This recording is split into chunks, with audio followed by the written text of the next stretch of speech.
Halo semuanya, perkenalkan saya Putu Anindya Dinafsaguna dengan NIM 2309511028 dari kelas B Fakultas Kedokteran Hewan Universitas Udayana. Di video kali ini, saya akan membahas mengenai salah satu kasus penyakit reproduksi pada induk babi yang terjadi di salah satu peternakan babi di daerah Rendang, Karangasem, Bali, yaitu Anestrus pasca sapi. Adapun latar belakang dari kasus ini yaitu dalam industri peternakan babi, efisiensi reproduksi menjadi kunci utama keberhasilan.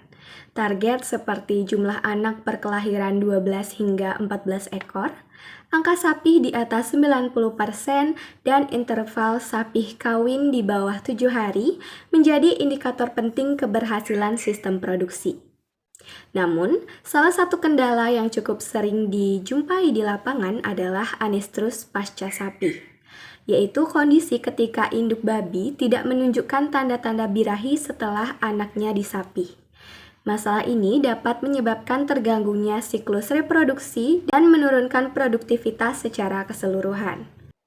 Nah, permasalahan dari kasus ini yaitu salah satu peternakan di daerah Rendang Karangasem, Bali mengalami gangguan reproduksi, di mana peternak melaporkan adanya kasus anestrus pasca sapi, yang mana sebagian induk babi itu tidak menunjukkan tanda birahi meskipun telah disapi lebih dari 7 hari. Hal ini berdampak pada keterlambatan waktu kawin, penurunan angka kebuntingan, serta peningkatan jarak antar kelahiran. Nah, jika masalah ini tidak segera ditangani, dapat menurunkan efisiensi serta keberlanjutan produksi di peternakan tersebut. Tujuan disusunnya video ini adalah sebagai sarana edukasi serta tawaran solusi bagi salah satu peternakan babi di daerah Rendang Karangasem yang sedang mengalami kasus anestrus pasca sapi pada induk babinya.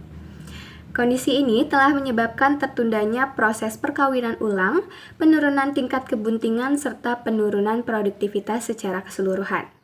Nah, adapun tujuan dari pembahasan dalam video ini itu adalah untuk yang pertama, menjelaskan secara singkat dan jelas apa yang dimaksud dengan anestrus pasca sapi. Yang kedua, mengidentifikasi berbagai faktor yang dapat menyebabkan anestrus.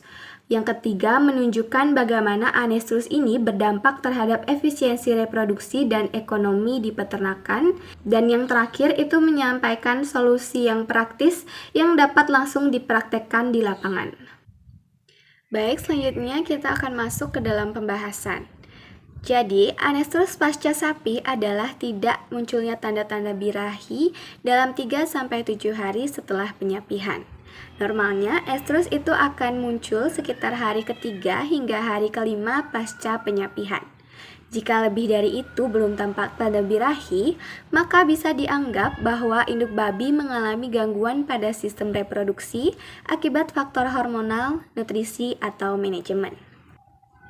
Faktor utama terjadinya anestrus pasca sapi pada induk babi adalah ketidakseimbangan antara kebutuhan dan asupan nutrisi, khususnya energi pada masa laktasi. Nah, produksi susu yang tinggi itu dapat menguras cadangan tubuh, dan bila tidak didukung dengan pakan yang bergizi, maka pemulihan terhadap sistem reproduksi itu akan terhambat. Selain itu, manajemen sapi yang tidak tepat seperti penyapihan yang dilakukan terlalu cepat atau terlalu lambat juga dapat mempengaruhi tertundanya pelepasan hormon reproduksi seperti GnRH, FSH, dan LH secara fisiologis. Lalu, dengan kurangnya paparan pejantan atau bore effect, di mana tidak adanya stimulus dari pejantan seperti suara, bau, atau kontak visual, juga dapat menunda terjadinya siklus estrus. Nah, faktor pendukung lainnya termasuk manajemen kandang yang buruk, seperti suhu yang terlalu tinggi atau terlalu panas di atas 27 derajat Celcius, ventilasi yang tidak memadai atau kepadatan kandang yang berlebihan, serta infeksi ringan pada sistem reproduksi seperti endometritis subklinis.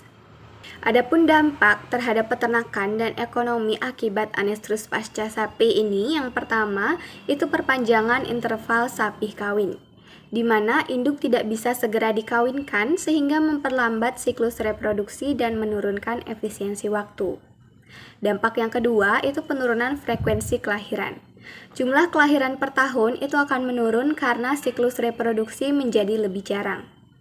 Dampak yang ketiga, peningkatan biaya pemeliharaan, di mana induk babi yang tidak produktif itu harus tetap diberi pakan dan dirawat meskipun belum menghasilkan keturunan, sehingga biaya yang dikeluarkan tidak sebanding dengan hasil. Dan dampak yang keempat adalah efisiensi kandang menurun, di mana kandang digunakan oleh induk babi non-produktif yang seharusnya kandang tersebut dialokasikan untuk babi fase bunting atau babi fase menyusui.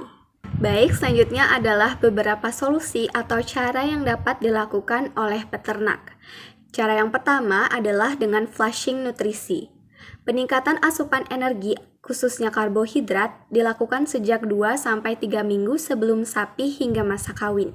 Tujuannya adalah untuk merangsang hormon reproduksi melalui peningkatan kadar glukosa darah, di mana peternak dapat menggunakan pakan dengan energi 3.200 sampai 3.400 kcal per kilogram, serta menambahkan vitamin E dan selenium untuk mendukung kerja ovarium dan keseimbangan hormon.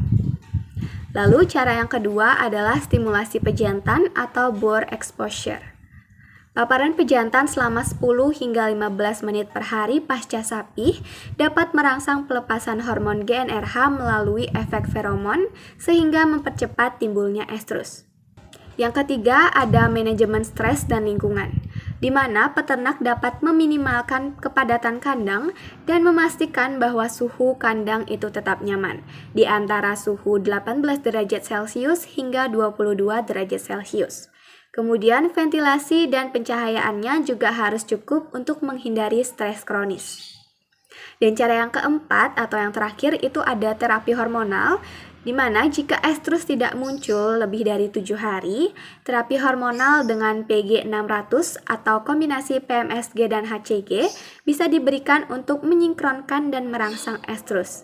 Nah, penggunaannya ini harus diawasi oleh dokter hewan.